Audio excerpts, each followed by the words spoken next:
Winter of 2018 brought us a number of highly praised shows, and this season last year was no slouch either. 2017 started off the year by greeting us with the second season of Konosuba, as well as KyoAni's latest adaptation at the time, Miss Kobayashi's Dragon Maid, the latter of which garnered a lot of well-deserved praise within the eyes of the anime community at large. But as a result, there was another show airing alongside it that flew a bit more under the radar. Not to call it a hidden gem necessarily, but quite honestly, not enough people have talked about the wonderful series that is Demi-chan wa Kataritai. Not only is it a heartwarming story about inclusion and acceptance, but after looking into it, I'm ready to say that it is a model example for how to adapt something to a new medium. So get ready, and let's do this.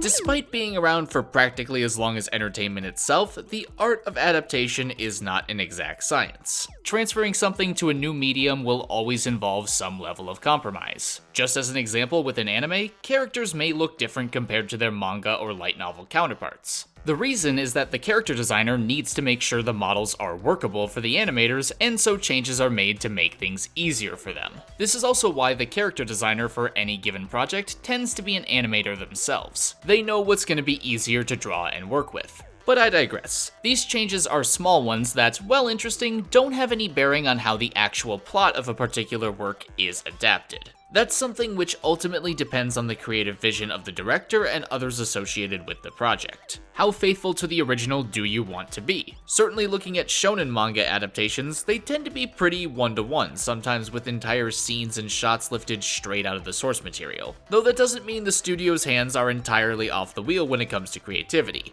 because obviously a change in mediums means new things like music, voice acting, and of course, animation will be added. Though again, when it comes to shonen, most alterations to the actual plot are in service of things like maybe better pacing. Rarely will bits be moved around or substituted altogether because, well, series of this ilk are laid out very deliberately. But this is much less the case when it comes to slice of life and comedy-centric shows. While yes, there will still often be character arcs and plot progression within these kinds of titles, generally speaking, once you have the context of the world, story, and characters established, you can dive into most chapters without needing to explicitly know what happened prior. And so this begs the question, how do you adapt a story where each chapter or couple of chapters are more or less their own self-contained plot? Because with these series, you certainly have a larger degree of flexibility. Entire chunks of the source material can be picked up and placed where they're needed, and there are more places where you can add original content. Though there's also the option to change nothing and just trust that the manga or light novel knows what's best.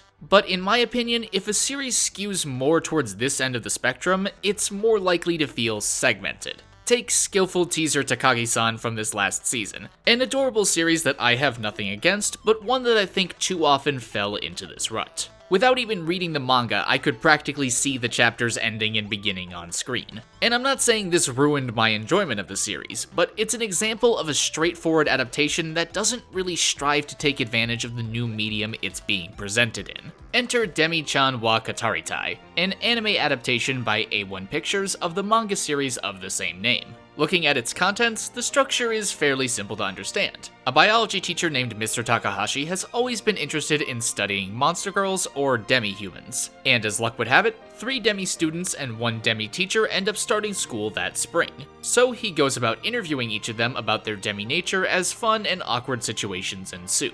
That's the basic structure of a lot of the chapters in the manga as we get to know all of the girls better. And if I'm being honest, the manga probably does a better job of reflecting its English namesake, Interviews with Monster Girls. The early chapters are primarily centered around Mr. Takahashi and his interactions with each of them. This is also the case, of course, in the anime, but there's a bit of reframing that's done in the adaptation that centers the story much more around the girls and the friendship that develops between them. I'll give you an example. The first 3 chapters of the manga serve as an introduction to Hikari Takanashi, the resident vampire who is the first one to sit down and chat with Mr. Takahashi about her nature. Then in chapter 4, we're properly introduced to Machi, the Doulahan who made a brief appearance in the first chapter as she talks with him for the first time. And while the manga sets up how Mr. Takahashi ended up interviewing Hikari, the same courtesy is not extended to Machi. We don't know if he approached her about it or vice versa. The anime, though, decides to fill in this gap by providing an original scene between Hikari and Machi near the end of the first episode. The two briefly banter about the injustices they face in this world due to their demi nature before Machi asks Hikari where she spends her time in between class. Hikari then tells her about Mr. Takahashi and suggests she write him a note to both thank him for helping her out in that first appearance I mentioned, and to request if she can come visit him sometime. It's a delightfully cute scene as Machi's body wanders into the biology prep room with that note in hand, meanwhile the two are hiding outside waiting for his answer. But aside from that, this brief scene serves two important purposes. Firstly, it provides a very natural bridge to the start of episode 2, that being their first face-to-face interaction. And secondly, it also plants the seeds for the future friendship between Hikari and Machi. The manga, for better or worse, basically groups the girls up without much pretext as to why, other than the fact that they're all demis. Not that their interactions don't show they're friendly with each other, but this is the beginning of their first year in high school, so it's nice to see some early interactions added. And this really gets at the heart of why I think Demi-chan is a fantastic adaptation. The people behind this project, like director Ando Ryo, weren't afraid to add original scenes and bits towards the beginning for the sake of making a more cohesive story. Just look at the first episode. Counting that scene between Hikari and Machi and taking out the OP and ED, this initial episode contains roughly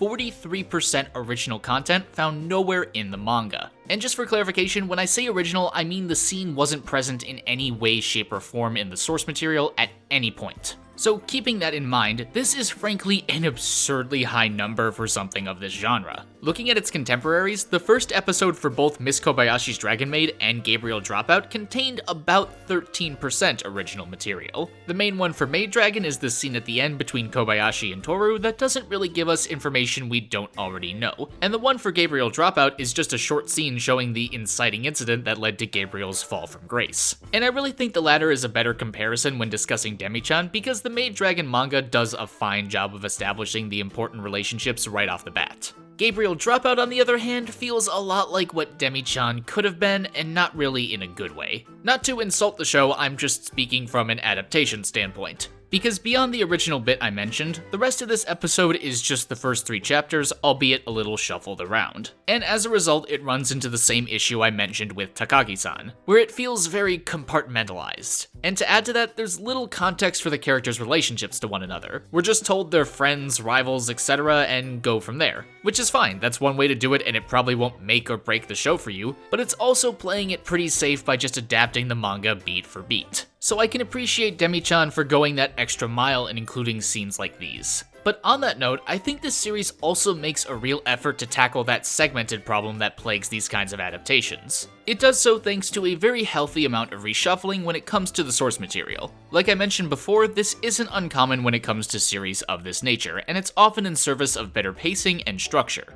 In Demi-chan's case, it does its best to reshuffle and recombine in such a way that when you do move to a secondary plot within an episode, it feels very natural. For example, they take the 3rd chapter of the manga and move it all the way back to episode 6, because that episode focuses on Hikari and Himari's relationship as twins. But to still convey she's an important and relevant character, they decided to add an original bit with her and Hikari in episode 1. So chapter 3 instead kicks off episode 6, which then leads into a bit about Hikari begging Himari to help her with her hair. The juxtaposition of these two scenes paints a pretty clear picture that this probably transpired the next morning, though in the manga, this whole debacle doesn't take place until chapter 24. And then later in the same episode, as Himari is looking for her sister, we get a brief interaction between Yuki and Machi talking about the fact it's going to rain. It may be brushed off in relation to them seeing a worried Himari, but it sets up the plot for the rest of the episode. Again, something that didn't happen in the manga because that chapter directly preceded this part, marking this tiny contextual bit as another piece of original content added for the purpose of weaving a cohesive story. There's also the part where Yuki, as a snow woman, wants to learn to control her powers better. In the manga, this comes pretty much out of nowhere, whereas in the anime, she's inspired to try by Saki referencing her own desire to control her nature as a succubus, which itself ties back to a previous interaction between her and Mr. Takahashi in the same episode. And this happens time and time again, bits that manage to connect otherwise unrelated chapters of this story. That's all it takes. And I haven't even talked about the characters yet. Maybe that's because when it comes to adapting something, characters tend to remain pretty much the same. Makes sense, especially for series that rely more on the strength of their cast than plot. That being said, I still want to discuss Hikari, the, in my very factual opinion, best girl of the series.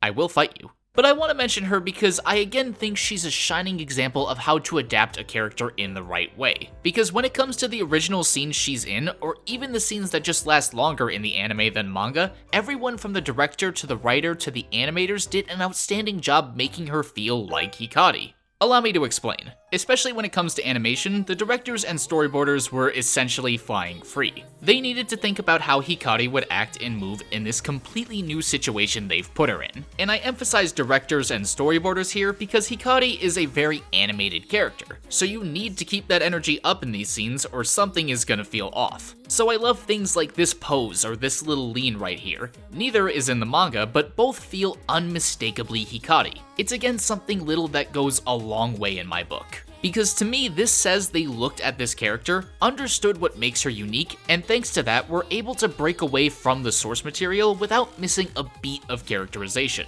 Hell, they were able to add in a wholly original subplot about Hikari suggesting Machi be allowed to carry a backpack instead of a bag. This then becomes relevant when it comes to establishing an actual rapport between Mr. Takahashi and Saki in their third significant interaction, and now we're back on this train again. Everything is interconnected in this story, and thus everything feels like there's weight to it. I didn't know any of this about the series going in. It was only after I actually tried picking up the manga that I realized how this adaptation managed to go above and beyond the bar its source material had set. They took what was a fun, segmented story about demi-humans surviving high school and gave it an incredible amount of heart and relatability by understanding what was fundamentally important and changing things while still keeping that core intact. I'm not saying that Demi-chan is inherently better than something like Maid, Gabriel, Dropout, or Takagi-san. You may very well enjoy those shows more for any number of reasons. But when it comes to an adaptation, I think this series is an example to look to for how to adapt something in a way that truly takes advantage of its new medium, by understanding that anime is inherently consumed in a different way compared to manga, and that following the book to the letter might not always be the best way. Okay. Wow, going in, I was not expecting this video to be this long, but this was one of those times where I just had so much I wanted to say, and the more I looked into Demi-chan, comparing the two versions, the more stuff I found was worth mentioning, and the more impressed I became with the adaptation. And this is all without mentioning the stellar directing choices that could probably take up a video of their own. So if any parts I mentioned piqued your interest, maybe give it a try. But I want to hear what you have to say. Do you agree or disagree? What's an adaptation you think goes above and beyond its source material? Whatever your thoughts are, you can let me know down below. As always though, thanks for watching, and an especially big thanks goes out to my awesome patrons, PenguinPandaZero, OverjoyedSoup, MVPino, James Morton, Mr. Idealist, DarkDemon7, and everyone else for generously supporting me. If you would like to join that awesome group, you can click on the right to visit my Patreon page, click the left to subscribe. That bell icon? Yeah, you probably know what it does. I hate it too, but hey. Leave a like if you enjoyed the video, stay awesome, and I'll see you next time.